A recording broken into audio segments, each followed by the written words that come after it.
बाईचं लफडं कसं होतं ते 1 मिनिटात सांगतो. ए बस खाली. बाईचं नाव घेतलं की राहिलंच उभं कुणी कुण आली तर. आता हे जे टोळके असतात ना भाऊ, हे यायचा एकच विषय असतो की हिची मला ऑफर आली, हिनं मला प्रपोज केलं, पण तू ऑफर स्वीकारल्यानं काय होतं ते मग आहे.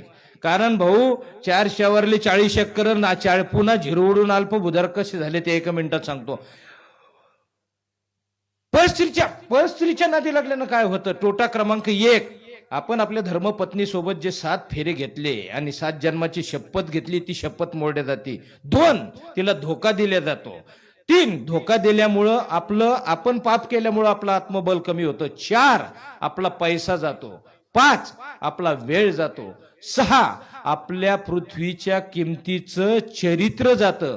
आणि 7, बाईचा धर्म हे पतिव्रता, माणसाचा धर्म हे पत्नीव्रता. पत्नीव्रता म्हणजे एकाच पत्नीचा राहून तिच्यासाठीच मरणे, याला पत्नीव्रता धर्म म्हणतात. आणि मग इथं चालू होती गीता. गीता काय सांगते. नेहमी इंद्रियाच्या विषयाचे चिंतन करणाऱ्या पुरुषाला त्या विषयाची आवड निर्माण होते. आवड निर्माण झाल्यास इच्छा निर्माण होते तसं करण्याची. इच्छा तृप्ती न झाल्यास क्रोध निर्माण होतो. क्रोधामुळे अविवेक तयार होतो. अविवेक म्हणजे स्मृतिभ्रंशा. अविवेकामुळे त्याच्या सत्सद विवेक बुद्धीचा नाश होतो.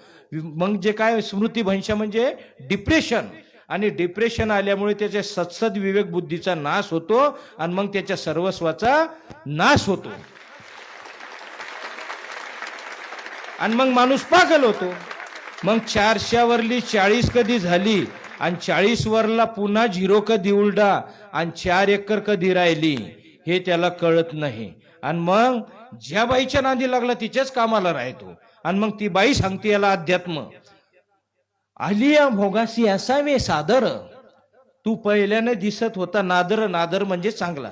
आलिया भोगासी असावे सादर, तू पहिला दिसत होता नादर. तू करपला, काळवंडला, तो सर्वनाश झाला. अंगावर ओढू ओढू चादर. आणि आता आपली ही ब्लेड घेऊन तू कोठ्यातली म्हैस भादर. ज्या बाईच्या नादी लागला तिच्याच तू कामाला राहिला. आणि मग हा म्हैस भादरताना म्हणतो, हम लुट गए जो तेरी मोहब्बत में. आता काय होणार. आता